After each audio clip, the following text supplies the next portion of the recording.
Where are you now? Where are any of you now? Where are they? You cannot find them.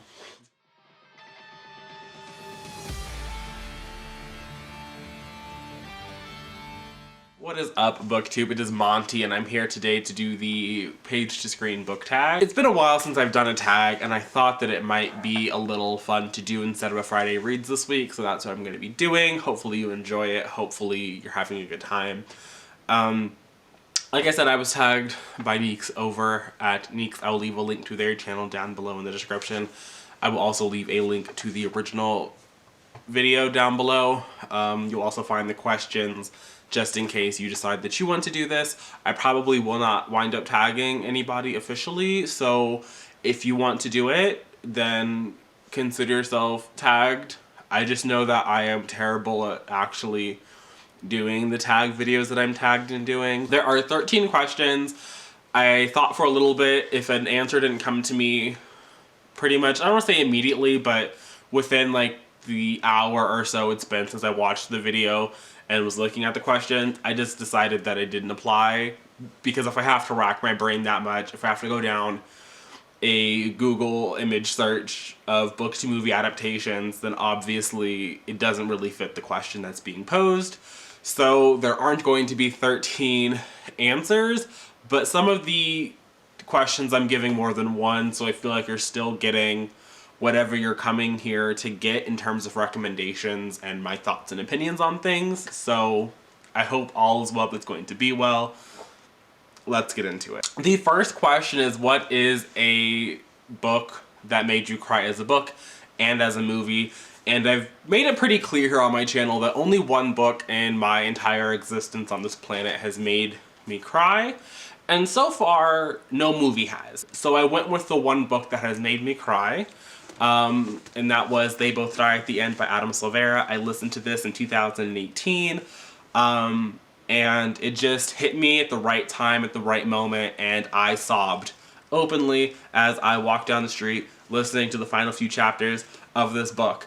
I do think that the ending of this book is a little bit contrived, a little bit convenient, really not that depressing, but it didn't matter to 2018 Monty, because he was out here fully embracing the cancer status, just crying like a small child. I do think this is a good book. I really enjoyed it. It's my favorite Adam Silvera novel. I think the character work here is really great. So yeah, I do recommend this one. So the next question is, what are some book to movie adaptations that you're excited to see this year? I don't have any of these titles. I don't own them, so I'll be popping up pictures for your lovely viewing pleasure. I have 3. The first 2 are both going to be television programs, I believe. Little Fires Everywhere. This is going to be I think it's going to be like a mini limited series engagement on Hulu with Reese Witherspoon and, who was it, Kerry Washington. Literally the only reason I'm interested is because of those 2 people. The next one was 9 Perfect Strangers, which is a book that I read in 2000. I think it was 2019, the very beginning, or somewhere around there. It might have been 2018. I'm late 2018 maybe. But that was by Leanne Moriarty. It was her most recent release at the time. I don't think she has another book out currently. This is also going to be on Hulu. This is going to have Nicole Kidman's involvement. I don't know if she's producing and starring or just producing. And the last one is After We Collided, which, you know, is the sequel to After.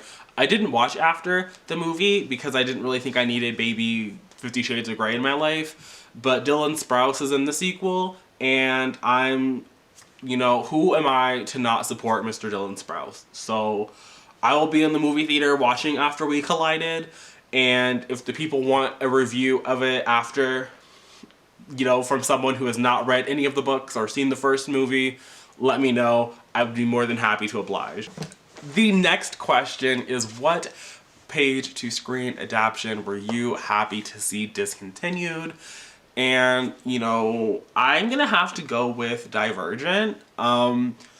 I do not like Miss Shailene, and I understand that Shailene was in that first wave of book-to-movie adaptation stars. She seemed to be in everything, and she was everywhere all the time, and people really appreciated her. But I never did. I didn't think she was a good actress ever. Like, of all the people who were on Secret Life of the American Teenager, I would not have paid money to see her blow up. Would not have been me. Would have lost that bet. But yeah, I do think that that series was done dirty.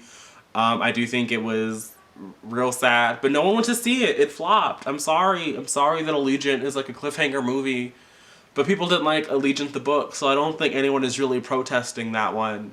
Like, are there Allegiant fans of like the movie out there who are like, what happened? I don't know. Cautionary tale about splitting your movie into two.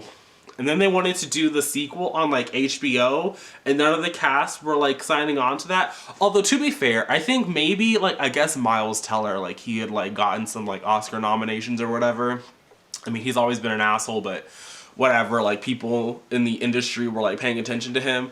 But like everyone else in that cast acting as though they were too good to do an HBO movie.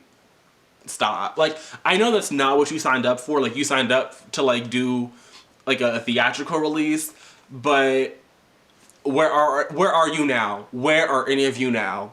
Where are they? You cannot find them. The next question is, what series would you like to see page to screen? For this one, I probably could have picked more than one, but I only picked the one. American Royals by Catherine McGee. Like, we are in the prime time of like streaming services. So HBO Max, you could pick it up. Hulu, Netflix, Peacock, CBS All Access, Amazon Prime Rib. Like, why? Where is my messy early 20s American Royals? Like, where is it? Where?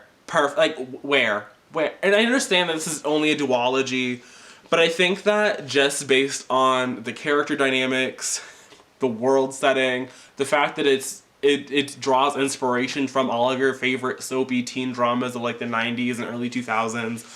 Like, you don't really need, I don't even need it to be based on like the plot lines of this book, right? Like, you can do whatever the fuck you want, and I think that this would still be fun to watch. The next question is, what is a page to screen adaptation that is currently in production that you're excited about? The first one I'm going to talk about first, because I don't really know if it's in production. I just know that it's been optioned, it's in talks. And that is They Both Die at the End by Adam Silvera, HBO. I think it's moved to HBO Max, but HBO somewhere in their little lovely family of products is developing a series based on this one. I also am excited for Red, White, and Royal Blue. Again, I don't really know how far along this one is in the production stages. I just know that it's been optioned. It's at Amazon. It's going to be a movie. I'm excited for it, here for it. Can't wait to see it. And while I am not a fan of the casting, I am still excited to see Daisy Jones and the Six come to life. I think that the person they cast as Daisy Jones, Riley Keough, is fine. Sam Claflin is not my Billy. Like, I imagined a like more thick, fluffy daddy type to play Billy, not some skinny, scrawny Sam Claflin, but whatever. I'm gonna watch it. I really like Daisy Jones. I think that there's a lot of potential for that to be an interesting show. I hope that it takes the documentary form and just makes that like a live action version. I'm not so sure I'd be interested in like your standard like period drama type show. Like, I think I'd be okay with scenes of that, like, you know, breaking away from the interviews to reenact like a performance or something. But I don't know. I think that's probably the one that I'm the most cautious about, but I'm also the most excited about. The next question is, what is a page to screen that you appreciate as two separate entities? And some other creators who have done this tag have used this series in a different answer and dragged it.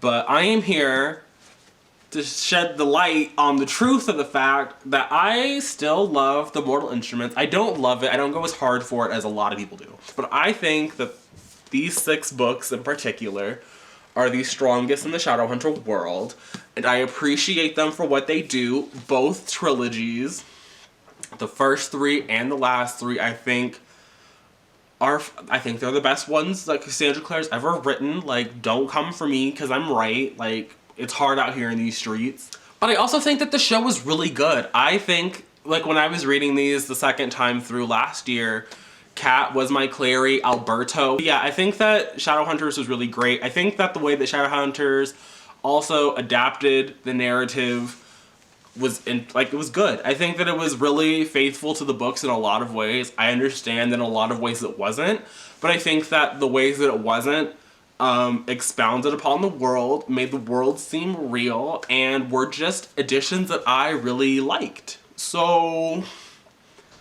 I think they're both great. Come for me in the comment section, but you're wrong. I'm sorry, you're just wrong. The movie is trash. It's not that the actors are bad, like they're fine or whatever, but the movie is terrible. It's terrible. They have a whole fight sequence where they're like shot using flashlights. It's bad. It's bad. Like stop. Stop. Get some taste. Stand the show, love yourself. The next question is, what is a page to screen that you did not vibe with? And I have not read this book, but I watched the movie and I was thoroughly unimpressed, and that movie was Room, starring one Brie Larson, who I like. I watched Captain Marvel. I had a really good time at Captain Marvel. I appreciated Brie Larson in the role. I appreciated Brie Larson in the Unicorn Store trailer, because I didn't watch that movie. Still, I appreciate Brie Larson as an actress, as a person, as like an entity that exists in the world, but Room was a god-awful movie, and I hated every second that I spent watching it. So, did not vibe with it. I probably will not read the book because I did not vibe with it. The next question is, what is the best page to screen adaptation that you've seen? And I think I'm actually gonna have two answers for this, so one second. The first one I'm gonna go with is The Martian by Andy Weir. I think that it adapts the book in a pretty much beat for beat way, but it made it like super enjoyable. It was super fun. Matt Damon was excellently cast. All the supporting cast members, from Jessica Chastain to Sebastian Stan, everyone else that was involved, they did their roles really nicely. And yeah, I don't think, like, when you're reading The Martian, I don't think it really reads like something that you would think would become like a blockbuster film. But I think that they did a really excellent job doing that, and so I'm gonna give them props. The next answer is one that I don't own this book, but I'm gonna go with The Devil Wears Prada by Laura, I wanna say it's Weisberger. I read this book in like 2012-ish, so years after I'd first seen the movie, and I hated that book. So I think that the fact that that movie is so iconic, both for Anne Hathaway and Emily Blunt and Meryl Streep, like, they just took those characters and elevated them past anything that Laura wrote in the page. I remember reading the book and going like, how did they take this book and make that movie? The next question is, what page to screen had a better ending on the screen than in the book? And I don't think that the ending in the movie was all that different from the book in this one. It's been a while, and I read the book after watching the movie. And I read the book after watching the movie again after a period of years. There was some gap in between.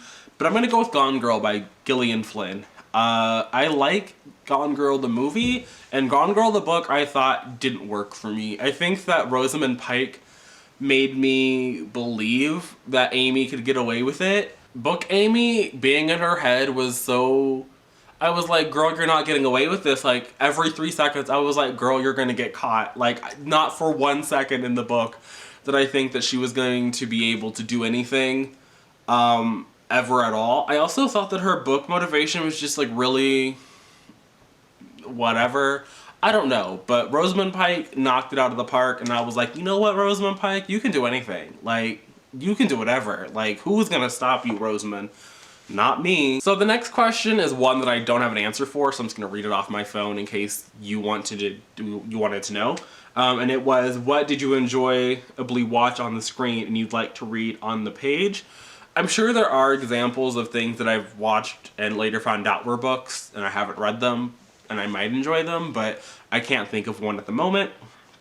Similarly, I can't think of an answer to what page to screen have you neither watched nor read, because you can't choose what to do first. I can pretty much always choose what I'm going to do. If I really want to watch a movie, then I watch the movie. If I really want to read a book, I put it on my TBR. So I think I'm going to get some minor, and when I say minor, I think this isn't really controversial, but the question is, what page to screen could you live without? And I'm sure there are some really bad adaptations out there. I don't really think about them. But the one I think I could live without, because I haven't watched these films in years, and I don't really plan on putting them on anytime soon, so I feel like I wouldn't really... It feels like such a non-answer because they're already such not part of my life, and they weren't really a formative part of my life growing up. Like, I didn't go to watch them in theaters. The books were more important to me, and even then, I only own really 2 of them because they're the only 2 that matter to me. So I picked the Harry Potter movies. Okay, so for the last question, I am definitely cheating because we're stretching what the word recently means. It is what it is. So the question is, what are some recent reads that you would like to see adapted for the screen? Basically, I went through my shelves and I picked out some contemporaries that I had read. I'll probably list, in addition to this, Keep This to Yourself by Tom Ryan. I think that was a completely underrated book that I read last year. I would love to see an adaptation of that. It's very much murder mystery, love story. It's like very like Nancy Drew, but contemporary, and it's just great. Give it to me, okay? But for this, I picked up You Asked for Perfect by Laura Silverman. I talked about this at the end of my Yes, No, Maybe So review. You can check it out there. Autobiography by Christina Lauren. I think this would be super cute. Emergency Contact, Mary H.K. Choi. Who wouldn't want to see that movie? Permanent Record, Mary H.K. Choi. John Chu was in talks to direct this already, so this might already be happening. Give it to me. I want it. I will watch it like 5 times in theaters. The Gravity of Us by Phil Stamper I thought was a lackluster book, but I would still watch this if it were on Netflix. Docile by K.M. Spera. By the time this goes up, my review will not be live. I have a lot of issues with this book. I have a lot. But I think that if You by Carolyn Kepnes can become a Netflix sensation, then I can get this. I can get, like, where is it at?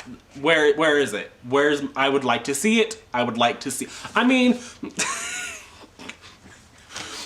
this is gonna age so poorly once I put my review up, and it sounds so, cause just like the general conversation around this book, me going, I want to see it, is very questionable behavior. I fully understand that. But like I said, yeah, You is like an international, like, best-selling thing. You is a Netflix sensation. It's getting 3 seasons. You can give this to me, and I think that a show might actually tackle the themes that Mr. Spera wanted to tackle and didn't do. Then some more hearted stuff, The Best Laid Plans by Cameron Lund. My review of this just went up. It was my most recent video at the time of this going up. And then Yes, No, Maybe So, I also think would be pretty cute to see, even though, again, I wasn't the biggest fan of this as a book. I've cleared out my favorite shelf. All of my favorites are up here as things I want to see get made into a movie. Like I said, the questions are down below. If you want to answer these, consider yourself tagged. But that's really all I got. So I'll see you guys again soon in another video, whenever that happens to be. But until then, and until next time, bye.